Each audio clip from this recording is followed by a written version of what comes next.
एक मुलाकात का 1 करोड़ से ज्यादा लेना है उन्होंने कि अगर वो मिलते हैं और हाथ मिलाते हैं तो उनके अपने घर वाले उनको कहेंगे कि यार इस आदमी से तुम मिल रहे हो, इस आदमी से हाथ मिला रहे हो जिसने इतने झूठ बोले हुए हैं, अखलाक से गिरी हुई बातें की हुई हैं। सॉफ्टवेयर अपडेट हुआ है, खान साहब को एहसास हो रहा है कि इस तरह बनेगी इलेक्शन अगले 90 दिन भी नहीं हो रहे, मेरी बात पे यकीन हो गया। 40 घंटे बाद दोबारा इससे यू टर्न ले सकते हैं, कोई इसमें बईद नहीं है। ना इस आदमी के पास औरतों की कमी, ना पैसे की कमी, ना पॉपुलैरिटी की कमी। तस्वीर खान की लगी होगी ऊपर, सोशल मीडिया पे पीटीआई वाले कह रहे होंगे देखो हमारे लीडर का एक और इंटरव्यू आ गया।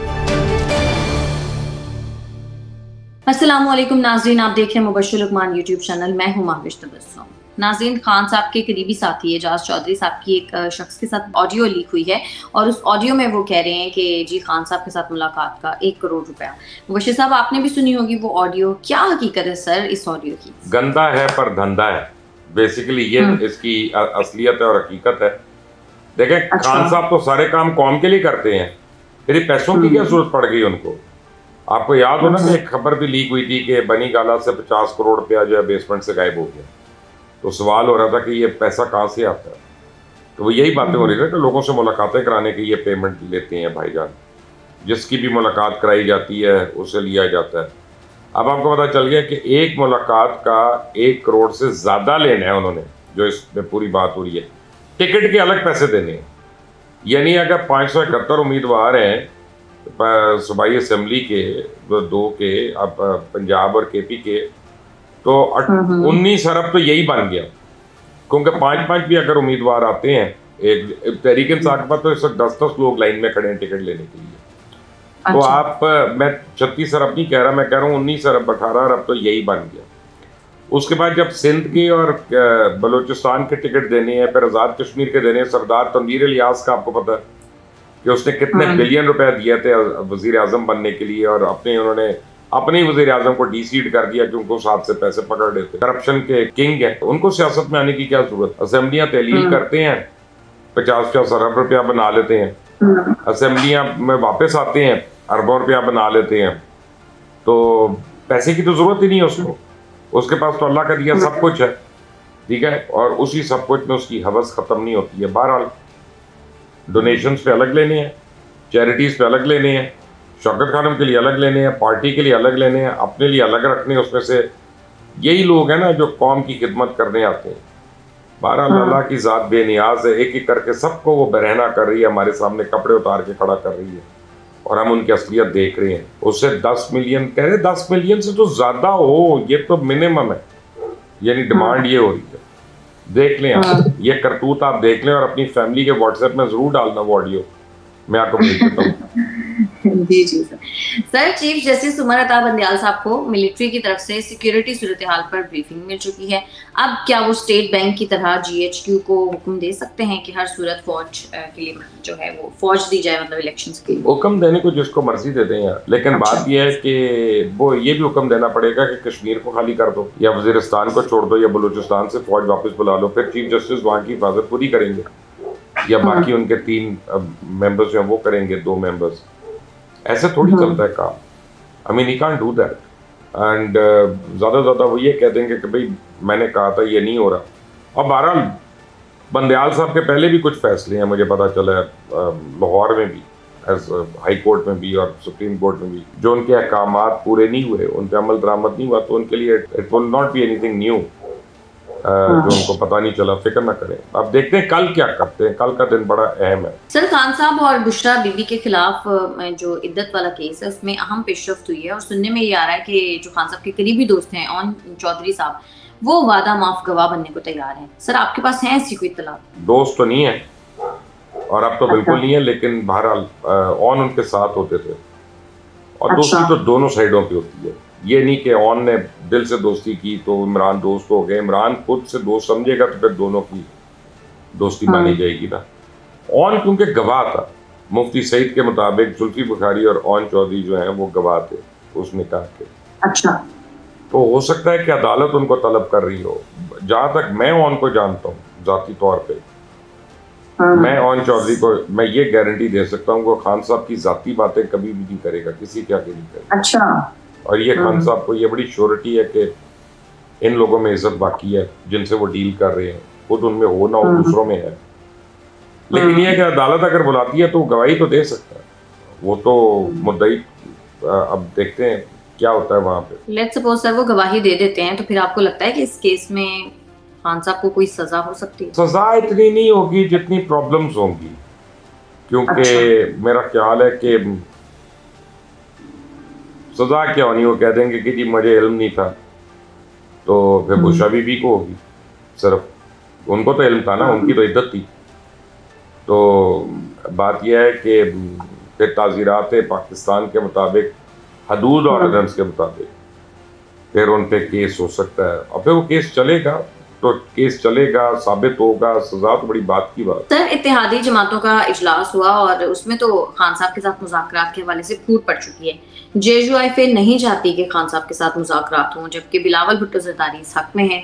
सर क्या वजह है, क्यों नहीं मौलाना साहब चाहते खान साहब से? इसलिए कि खान साहब ने इतने लोगों की तस्लील की हुई है, इतना लोगों को बेइज्जत किया हुआ है कि अगर वो मिलते हैं और हाथ मिलाते हैं तो उनके अपने घर वाले उनको कहेंगे कि यार इस आदमी से तुम मिल रहे हो, इस आदमी से हाथ मिला रहे हो, जिसने इतने झूठ बोले हुए हैं, इतनी बातें की हुई हैं, इखलाक से गिरी हुई बातें की हुई हैं।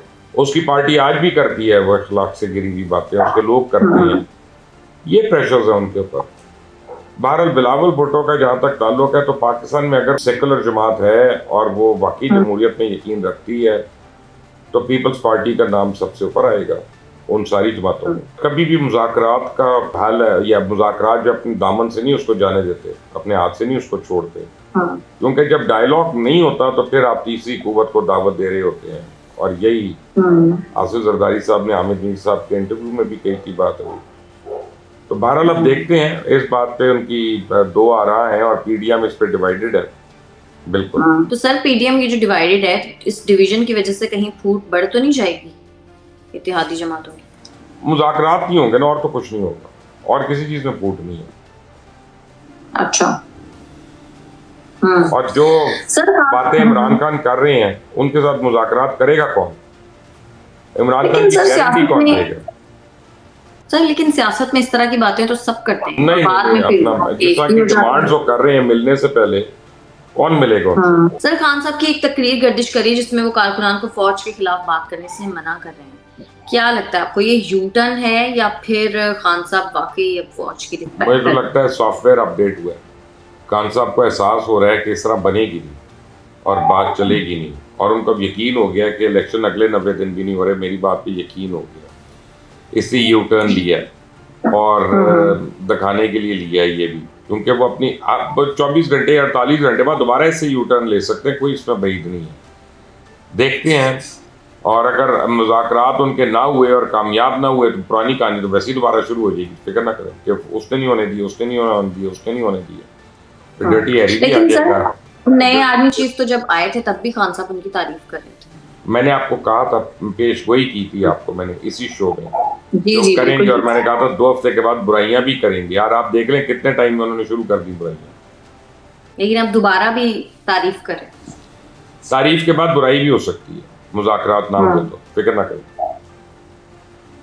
अच्छा सर, जमात इस्लामी ने हुकूमत और अपोजिशन के दरमियान मुज़ाकरात के लिए लियाकत बलोच की सरबराही में 4 रुकनी कमेटी तश्कील दी है।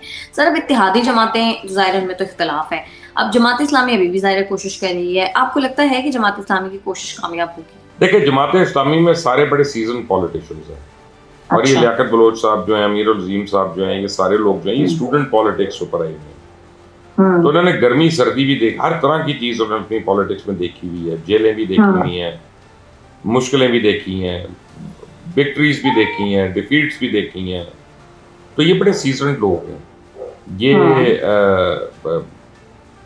अपना बर्दाश्त कर लेते हैं। दूसरा, जमात इस्लामी बहुत चीज़ों में सरे फहरिस्त रही है, जैसे जब ईरान के साथ बहुत ख़राब ताल्लुकात थे पाकिस्तान के, तो जमात इस्लामी मीडिएट करती थी बीच में। जब काफ़ी बनने के फ़ौरन बाद बांग्लादेश से हमारे ताल्लुकात अच्छे नहीं थे, तो जमात इस्लामी मीडिएट कर रही थी तब भी। जब शिया सुन्नी फसादात अपने उरूज पे थे, तो जमात इस्लामी मीडिएशन कर रही थी उस वक्त भी, ताकि लोग ना मारे जाएं, कत्ल ना हो। तो जमात इस्लामी का एक बड़ा पॉजिटिव रोल रहा है पाकिस्तान की पॉलिटिक्स में, और उसको आप मुखलिस कह सकते हैं, उसको आप सुलह पसंद कह सकते हैं, और वो हमेशा से इस तरह से रहे हैं क्योंकि इनमें एबिलिटी है बर्दाश्त करने की। तो बेसिकली मुज़ाकरात इसलिए फेल होते हैं कि आपके मेरे मुज़ाकरात हो रहे हैं, मैंने कह दिया मैं तुम्हारी शक्ल नहीं देखना चाहता, और आप कहती हैं मैं तो तुम्हें जुती का काबिल नहीं समझती। यहाँ से जब शुरू होती है बात तो दोनों गुस्से में एक दूसरे को बुरा भला कह के उड़ जाते हैं।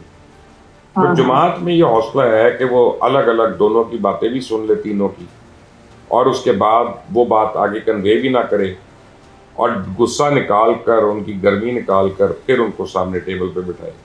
अगर किसी जमात में इस मुल्क में ये सलाहियत है तो मेरा ख्याल है वो जमात इस्लामी में। सर आपकी सिराजुल हक साहब से तफसीली बात भी तो हुई है, वो क्या बात हुई है आपकी, उससे क्या लगता है आपको, क्या नतीजा आपने अख्ज़ किया? वो बड़े सीरियस हैं और बहुत सिंसियर हैं इसमें, और वो कहते हैं कि पाकिस्तान के लिए हमें बार बार ये कोशिश करनी है चाहे हमें नाकामी भी हो।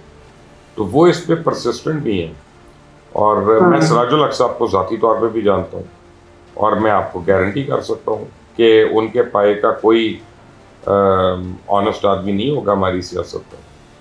तो बहुत ही सच्चे आदमी हैं, खरे आदमी हैं, और वो आपकी बात पे भी यकीन कर लेंगे और ख़ुद भी गलत बयानी नहीं करेंगे। जो खुद सच बोलता है वो दूसरे की बात पे भी यकीन कर लेता है। तो ये है सिराज साहब में। मेरा ख्याल है कि वो एक दरवेश सिर्फ इंसान है। आप देखें अमीर जमात इस्लामी के मतलब आपको मैं एक बात बताऊँ कि अमीर जमात इस्लामी है, इट्स नॉट अ जोक, बहुत बड़ी पावर है पाकिस्तान में जमात इस्लामी का अमीर होना। तो एक दफ़ा मैं चारसद्दा में उनको मिला, चारपाई पे वो बैठे हुए थे बाहर एक होटल की, चाय पी रहे थे और कागज़ कलम से हिसाब कर रहे थे। तो मैंने कहा क्या हिसाब कर रहे हैं, कितने को पैसे आ गए? तो कहते नहीं प्यारे भाई, उनका जो है ना एक कॉमन लफ्ज़ वो बोलते हो प्यारे भाई। कहते हैं प्यारे भाई ये देख लो यार, ये इस महीने की अपना पैसे हैं, तनख्वाह है, और ये बच्चों की फीसें वगैरह और घर का खर्चा, तो मैं ये सोच रहा हूँ ये पूरा कैसे करना है। बैलेंस कर रहे थे अपने घर की इनकम को। तो अब आप उससे अंदाज़ा लगा लें कि कितना दरवेश सिर्फ इंसान होगा। तो जो दरवेश होता है उसको अपने लिए कुछ चाहिए ही नहीं होता। तो मैं तो बहुत उनका कदरदार हूँ। बिल्कुल, इवन उनकी जो पर्सनालिटी है उसको देख के भी ऐसे ही लगता है। इश्यूज ही नहीं, उनके ईगो नहीं, उनमें अना नहीं है, और पाकिस्तान से वो बहुत मुखलिस है। सर आजकल आलमी मीडिया जो है वो खान साहब के खिलाफ काफ़ी राय दे रहा है, टाइम्स, वॉल स्ट्रीट जर्नल, और अब तो जर्मन अखबार ने भी ये कह दिया है कि खान साहब के दौर में खारजा ताल्लुकात में सर्द महरी और साथ साथ सरमायाकारी में कमी, अदम इस्तेहकाम, दिवालियापन, ये सब कुछ हुआ। सर क्या लगता है लॉबिंग फर्म को जो पैसे दिए थे क्या वो खत्म हो गए? ये तो खान साहब बता सकते हैं, लेकिन देखिए हर वक्त आप हर एक को तो बेवकूफ़ नहीं बना सकते। वो तो उन्होंने तो बड़ी बातें की, कहते हैं कि ना इस आदमी के पास औरतों की कमी, ना पैसे की कमी, ना पॉपुलैरिटी की कमी। वाकई अगर ये नेक नियत होता तो ये को बेहतर कर देता अपने मुल्क के लिए। तो कहते हैं इसके ज़माने में खारजा पॉलिसी बिल्कुल सरदमेरी का शिकार रही। वो कहते हैं इसके ज़माने में जो इकोनॉमिक पॉलिसी है वो बहुत ही डाउनवर्ड ट्रेंड उसका हुआ, और वो कहते हैं कि तब्दीलियाँ करना चाहता है, लेकिन जिस वक्त वाकई न्यूट्रल हुए तो ये पॉलिटिकली किसी का वोट ऑफ कॉन्फिडेंस या नो कॉन्फिडेंस उसको भी नहीं सह सका, और अपने बंदों को अपने साथ नहीं रख सका, क्योंकि मिलता ही नहीं था किसी को इतना एरोगेंस, इतना गुरूर, तो सवाल नहीं पैदा होता। तो खुलकर तारीफ़ें हो रही हैं। अब अगर वो तस्वीर खान की लगी होगी ऊपर तो सोशल मीडिया पे पीटीआई वाले कह रहे होंगे देखो हमारे लीडर का एक और इंटरव्यू आ गया, एक और इंटरव्यू आ गया। गोरे भी अपना कन्विंस हो गए कि इसके लिए। सर मकबूलियत तो फिर ये भी है ना, चाहे नेगेटिव ही है, डिटाई है ये, मकबूलियत नहीं है। ठीक है मुबश्शिर साहब, बहुत शुक्रिया आपका आज के प्रोग्राम के लिए। नाज़रीन आज के प्रोग्राम से इतना ही। अगर आपको हमारी वीडियो पसंद आती है तो चैनल को करिए लाइक, सब्सक्राइब और शेयर, और अपनी कीमती राय से हमें ज़रूर आगाह कीजिएगा। हमें इजाज़त दें, अल्लाह के बाद।